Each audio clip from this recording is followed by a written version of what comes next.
Welcome to Dealmaking with Laura DiFrancesco, the ultimate podcast for entrepreneurs and professionals eager to master the art of acquiring businesses. I'm Laura DiFrancesco, a seasoned M&A attorney and founder of Dean Street Law and a few other businesses. Join me as I demystify the complex world of mergers and acquisitions with in-depth insights and practical advice. Each episode is packed full of expertise, featuring discussions on the critical aspects of the acquisition process, from identifying potential opportunities to negotiating deals and successfully closing transactions. Whether you're a first-time buyer or a veteran investor, this podcast equips you with the tools and knowledge needed to navigate the mergers and acquisitions landscape with confidence.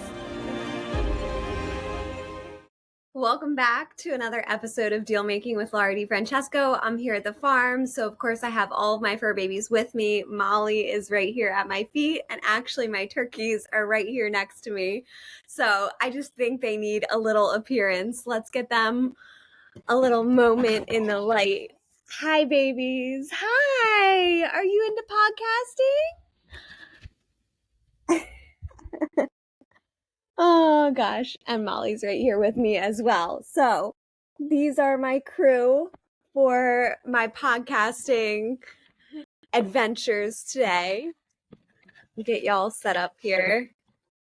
Alrighty, so today's episode is something really exciting, something near and dear to my heart. So ETA Conferences in the US. If you're not familiar with ETA, Entrepreneurship Through Acquisition Conferences in the United States.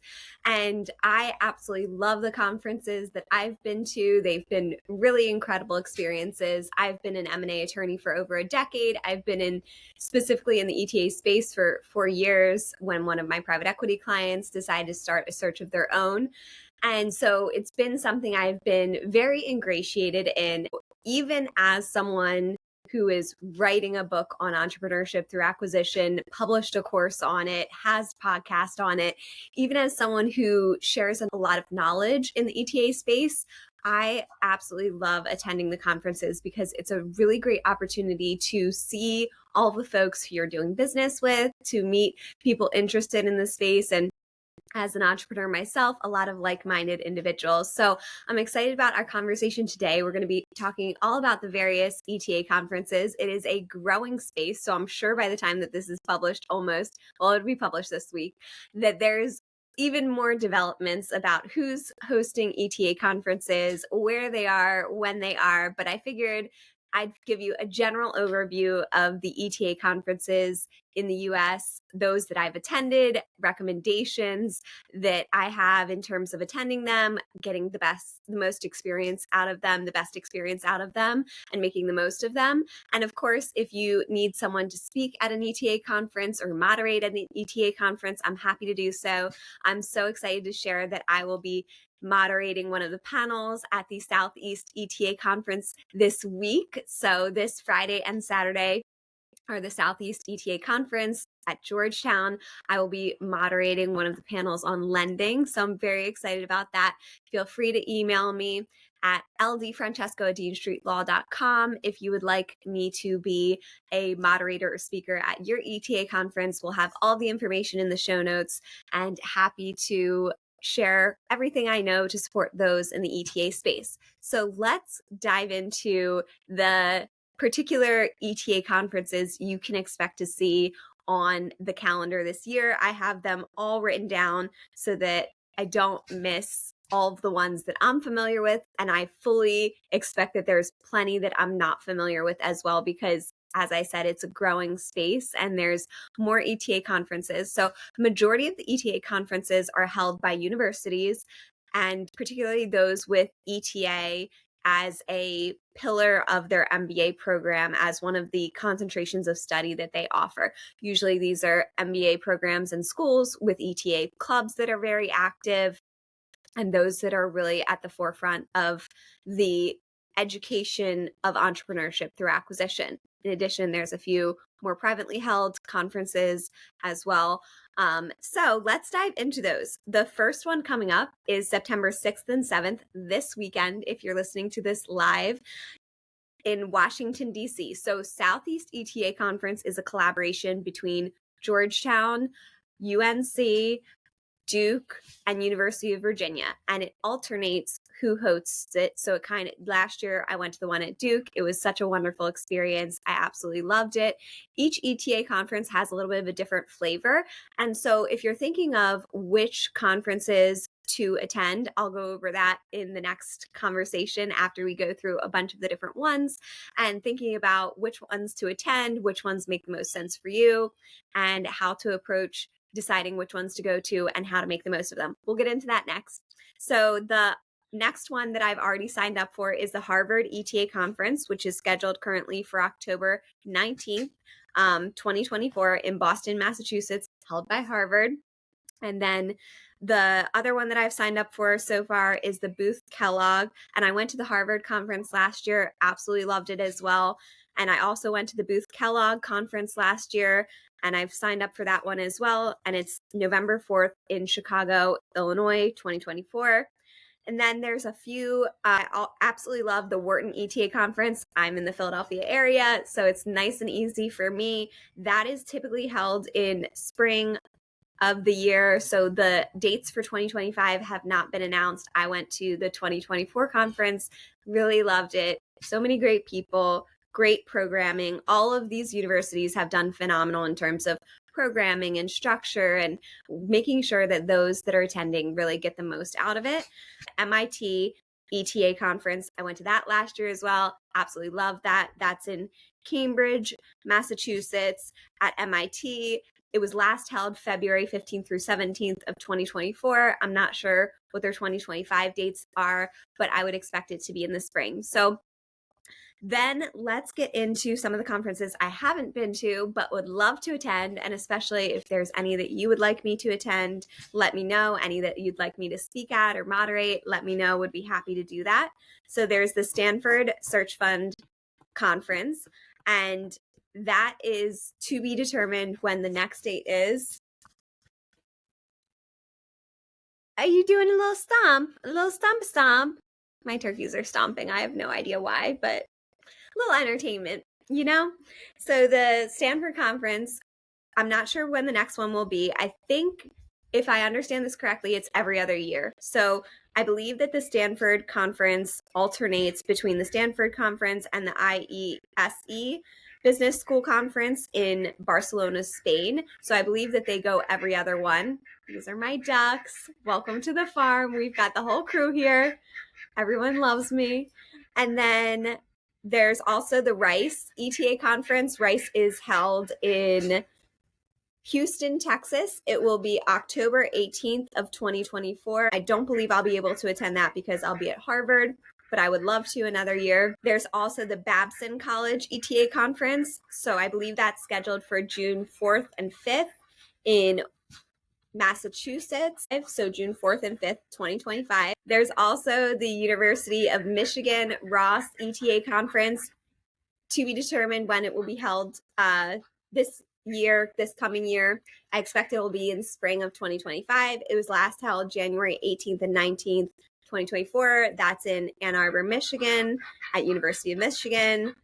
And then there's also the self-funded Search Conference, which is in Dallas, Texas. That's a privately held conference, not by a school. And it's September 13th and 15th, I believe, which is 2 weeks, or not this week, but next week. So I won't be able to attend that because I've got a whole bunch of deals to close in September, and we can only do so much travel.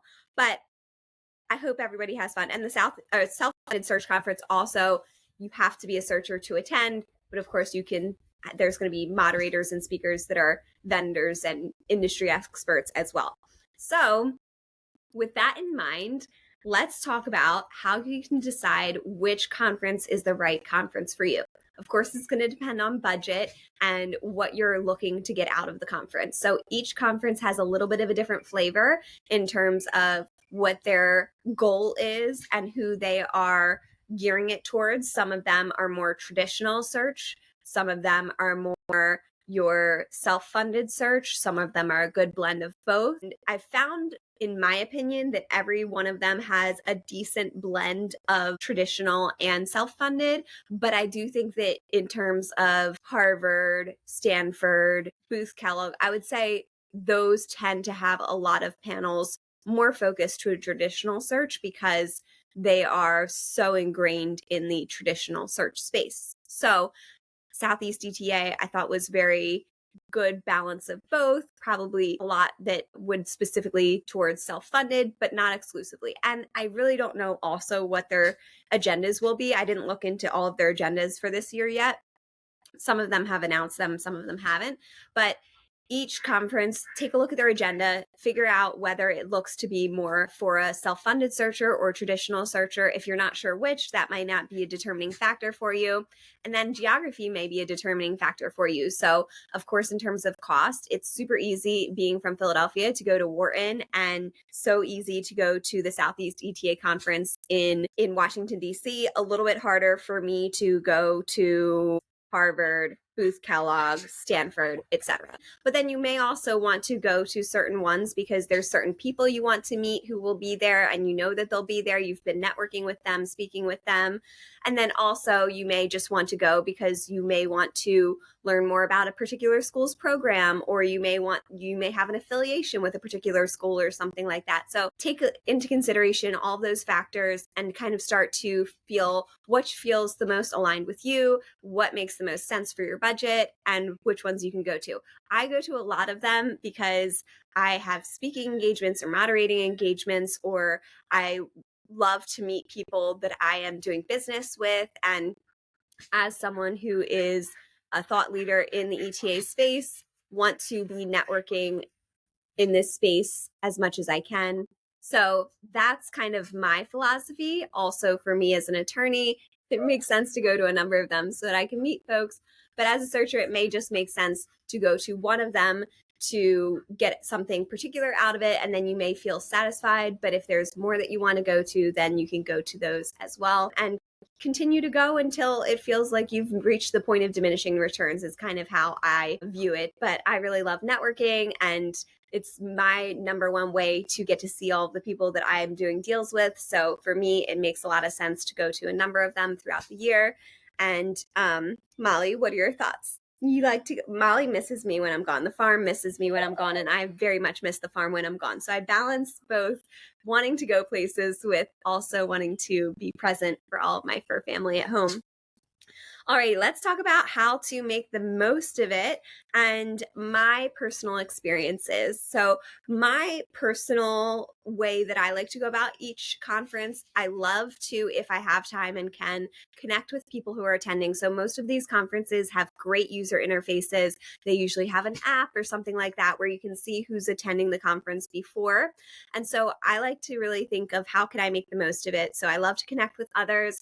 I will say most conferences have networking events the night before. So if a conference is on a Friday, I would always try to get there by 4 p.m. the day before.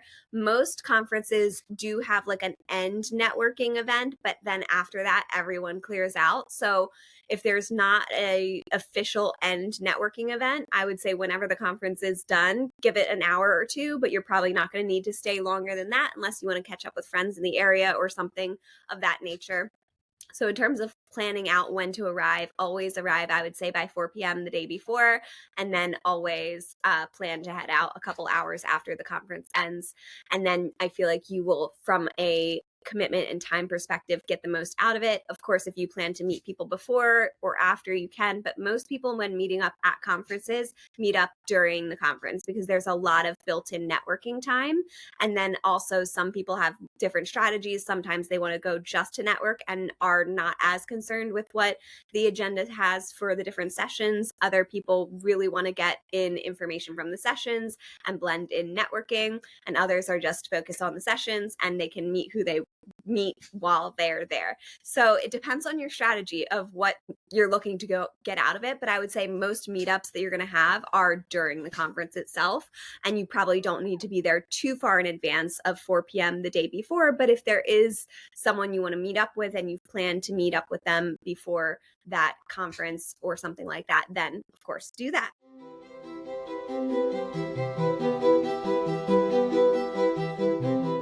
Thinking about buying a business? Unlock the secrets of successful acquisitions with Acquisition Insights, your legal roadmap for success. With over 81 modules of video lectures, written materials, guides, and checklists, we provide in-depth guidance to navigate every step of the process. From initial interest to closing the deal, get the expertise you need to make informed decisions. You can also access our battle-tested templates in the Acquisition Insights course and templates bundle, including letters of intent, pre-LOI and post-LOI due diligence request lists, material deal terms lists, and more. Visit lauradifrancesco.co/the-shop today and take the first step towards buying your dream business.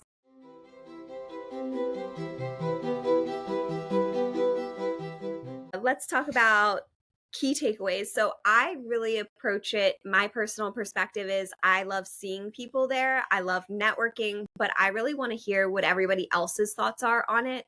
And even though I've been in M&A for 10 years, I still think it's really beneficial to hear other people's thoughts on what they're doing in deal making. I feel like that continues to make sure that I am the best attorney that I can be, the best entrepreneur that I can be. So I love hearing from everyone else. So I balance both the sessions as much as I can with networking. If I'm in a really good conversation, I might forego a session, but for the most part, I try to plan out which sessions I want to go to that are really important for me and which networking times that I want to take. And if there's a group of sessions where I don't feel like they're going to materially benefit me, then I may take that as a networking opportunity. So kind of think once you have the agenda, how you want to approach that and what your priorities are going to be. And of course, that's going to impact if you're planning on making it mostly networking event, then you want to reach out to all the people you want to meet and really take advantage of that. I try to do that regardless because I think it's great to have an idea of who's attending, know who you might know who's there,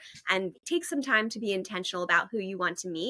Reach out to them, plan some things. And I feel like if you're more introverted, that may also help get more comfortable attending an event without really knowing anybody. For me, I am an extroverted introvert in that I really love to talk with a couple people and everything. I don't really get intimidated by big crowds. So for me, I'm a blend of both. I really love to take notes when I'm attending all the sessions. I'm a note taker. That's who I've been since the beginning of time. If you do business with me, if you're my client, you know I'm furiously writing, taking all the notes. And so I do the same thing for the conferences. I also have historically shared recaps of the conferences on Twitter and whatnot. So I think this year I'm going to be doing recaps of the conferences I attend on the podcast, taking you through my key takeaways. And in terms of learning from it, I not just think of, first off, I take notes and then I review my notes and see what do I want to implement in my businesses, or what do I want to implement in my practices, or how is this changing something? So I'm really thinking not just of absorbing the information, but how can I implement that information? And I feel like those strategies, as well as follow up after the conference as much as possible with those that you meet, can really maximize your experience.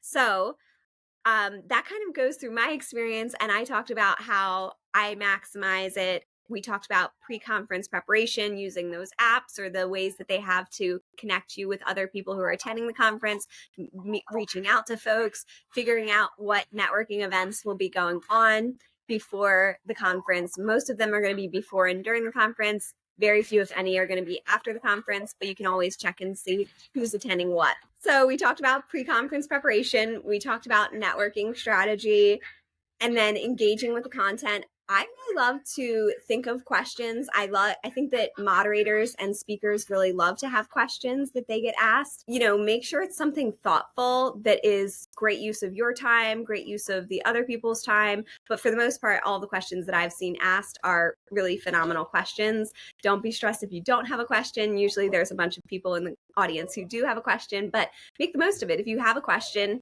ask it. It's your opportunity. You're here to make the most of it.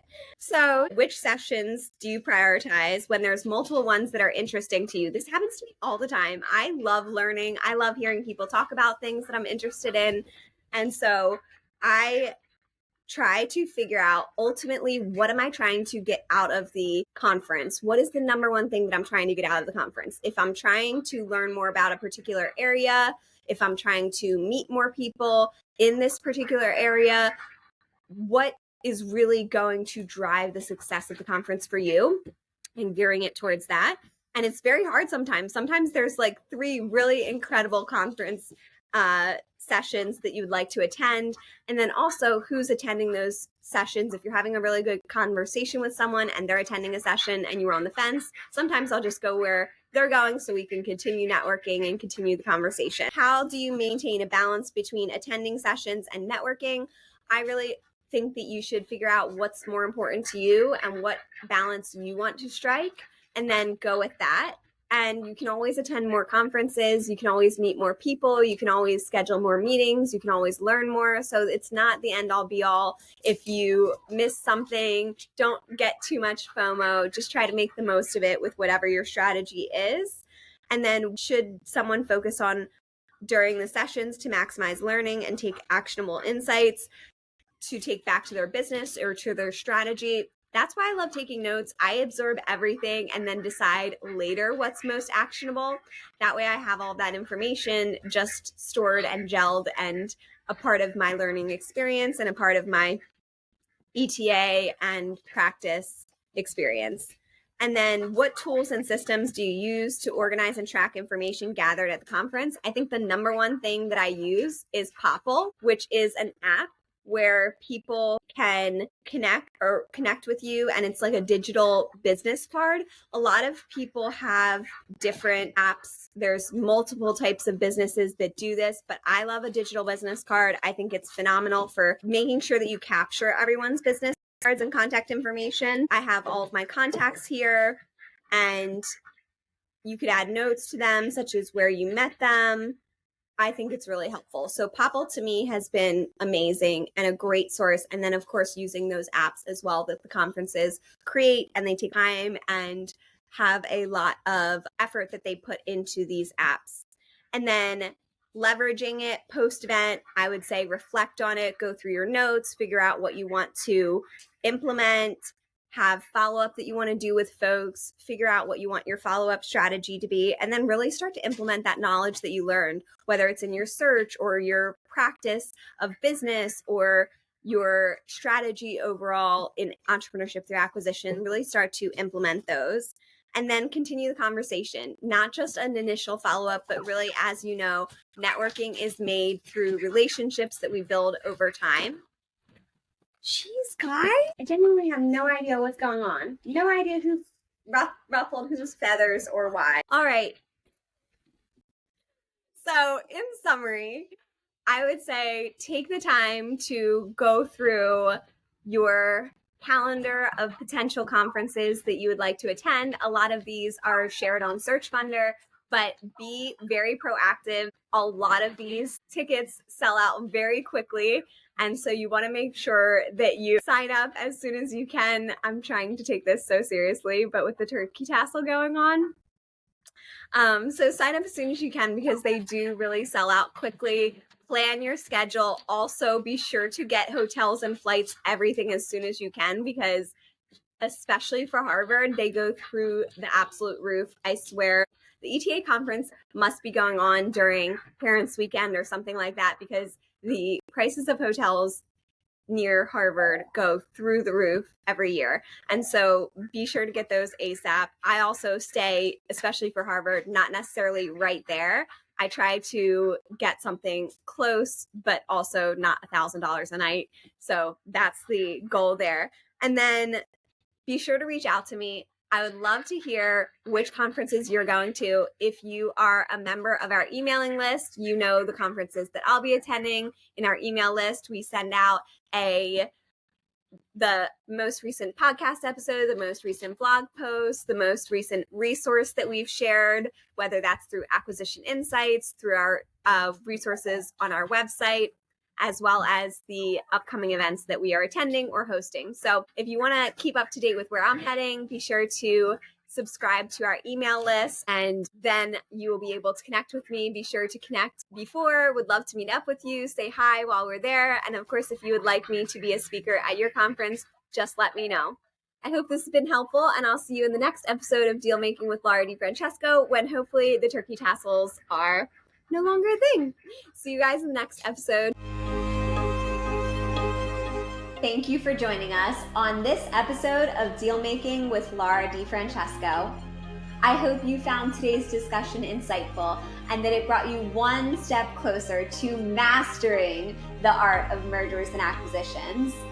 If you enjoyed this episode, please make sure to follow and subscribe to Dealmaking with Laura DiFrancesco on your favorite podcast platform so you never miss an episode. And if you found value in our discussion, please make sure to leave a 5-star review and share the podcast with anyone who may benefit from it. Sharing our podcast is the best way to show your support and help us to continue making more content just like this.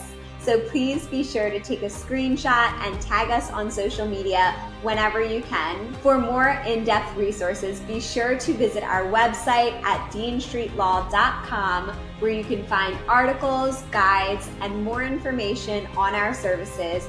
Or you can also visit lauradifrancesco.co/the-shop for more information on our legal courses. Don't forget to follow us and connect with us on social media for the latest updates, tips, and exclusive content. You can find us on LinkedIn, Search Funder, at LMDFrancesco on X, and at Dean Street Law on Instagram. Be sure to join us on our next episode, where we'll be discussing more deal-making tips and insights. I'll see you there.